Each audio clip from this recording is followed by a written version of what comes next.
কোপেনহেগেনে বাংলাদেশের যে স্টুডেন্টস বিভিন্ন স্টুডেন্টস অ্যাসোসিয়েশন আছে এবং কোপেনহেগেনে যে আমাদের লোকাল কমিউনিটি আছে এদের সম্মিলিতভাবে আজকে বাংলাদেশে যে ছাত্র আন্দোলন হচ্ছে এই ছাত্রদের অধিকার আদায়ের জন্য সংহতি জানিয়ে বাংলাদেশের ছাত্রদের আন্দোলনের সাথে একত্রতা প্রকাশ করে এক বিশাল এক সমাবেশ আপনারা দেখতে পাচ্ছেন যে এটা একটা কোপেনহেগেনে ইতিপূর্বে এত বড় সমাবেশ খুব কমই হয়েছে।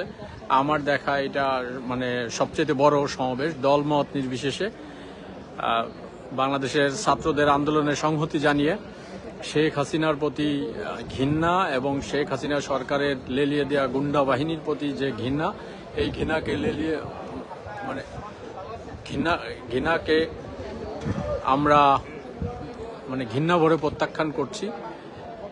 এখানে একটি বিশাল সমাবেশের আয়োজন করা হয়েছে, আপনারা দেখতে পাচ্ছেন। আমি আপনার ক্যামেরা ঘুরিয়ে দিচ্ছি, ক্যামেরা ঘুরিয়ে দিলে দেখতে পারবেন।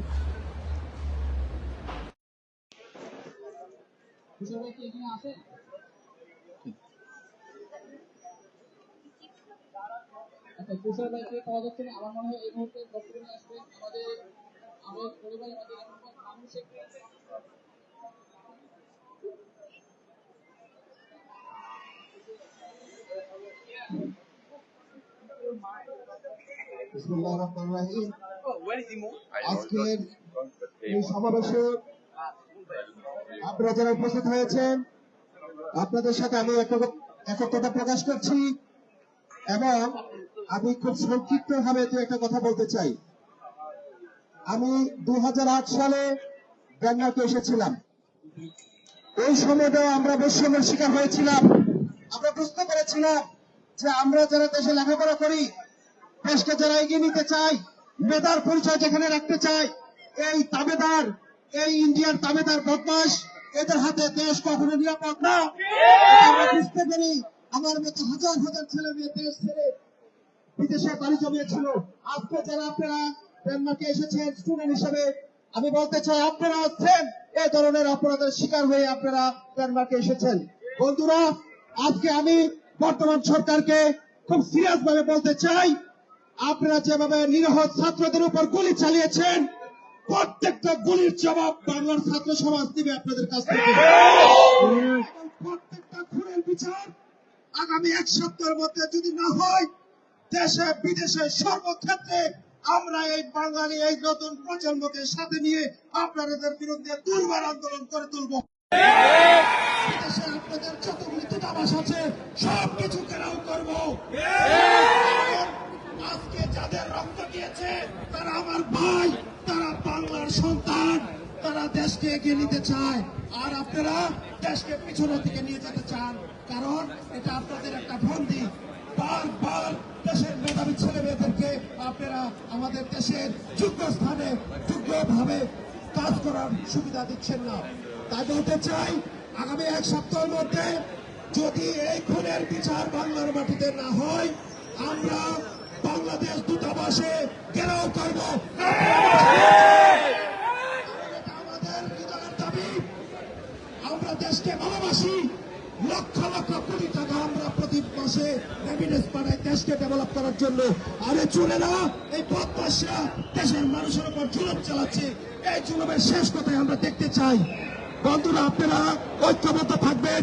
এটা কোনো দলের না, এটা কোনো ব্যক্তিগত কোনো স্বার্থ না, এটা আমাদের সবার স্বার্থ। আমরা সবাইকে নিয়ে ওই অন্যায়, জুলুম, অবিচার, খুন সবকিছু বিচার বাংলার মাটিতে দেখতে চাই। সবাইকে ধন্যবাদ, সবাইকে সংগ্রামী শুভেচ্ছা জানিয়ে এবং যারা আজকের এই অনুষ্ঠানে আয়োজন করেছেন সবাইকে আমার পক্ষ থেকে ধন্যবাদ জ্ঞাপন করে আমি আমার সংক্ষিপ্ত বক্তব্য এখানে শেষ করছি। ধন্যবাদ। We want justice! We want justice! Justice! Justice! তুমি কে, আমি কে? রাজাকার! রাজাকার! রাজাকার! রাজাকার! সরকার! সরকার! সরকার! সরকার! স্বৈরাচার। আমরা সবাইকে শুরুতেই অনুরোধ করেছিলাম না, অন্য কারোর যেন ডিস্টার্ব না হয়, এমন কোন শব্দ ইউজ করবেন না। আমাদের এই 3-4 দিনের কষ্ট, অনেক পোলাপাইন আছে 2 দিন ধরে ঘুমায় নাই। জানেন আপনারা এটা খায় নাই? আপনারা অনেক কিছু জানেন না। কেন করতেছে? ওদের একা ক্রেডিট আসবে কারো? আসবে না ভাই, সবার ক্রেডিট আসবে আমাদের। আমরা দাঁড়াইছি, আমরা জেনারেল পিপল।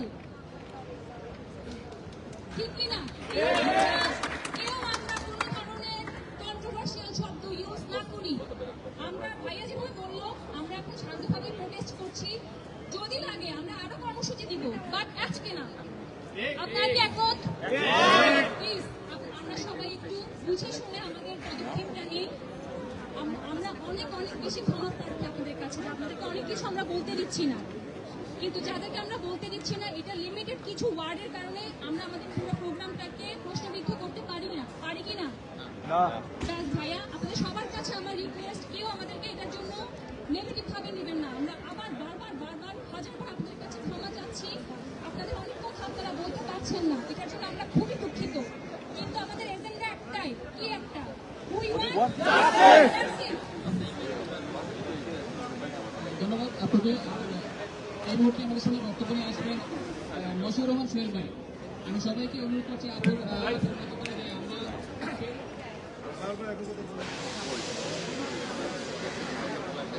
মশিউর রহমান সোহেল ভাই আছে। এরপর বসে থাকে তালহা, তালহা।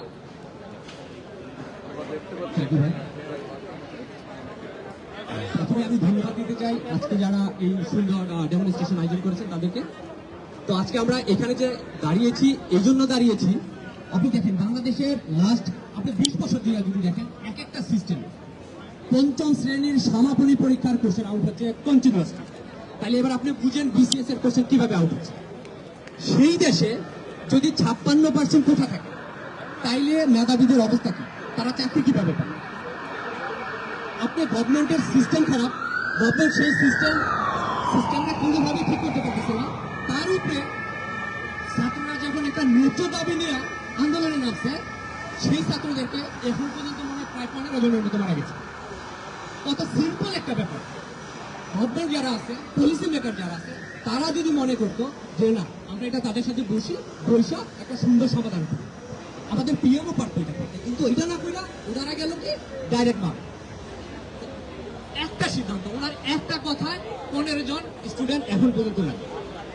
তাইলে এই লসটা কার? ওনার না, কারণ আমরা সাধারণ ছাত্রছাত্রী, আমাদের ছোট ভাই বোন তারা মারা গেছে, তাদের বাবা মা সাপোর্ট করে, গভর্নমেন্ট সাপোর্ট করে।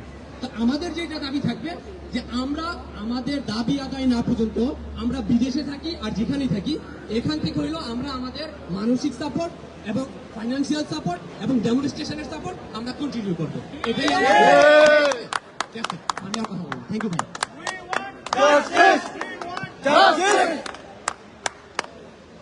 এই মুহূর্তে কথা বলবেন মঞ্জু হাসান তালহা।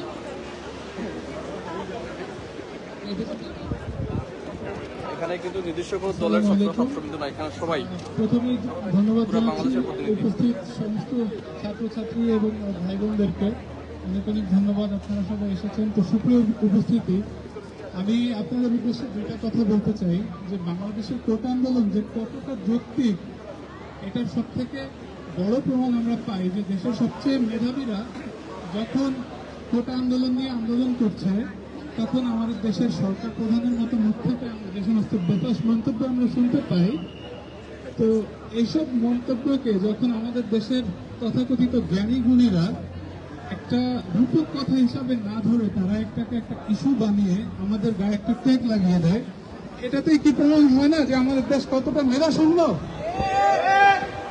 আমরা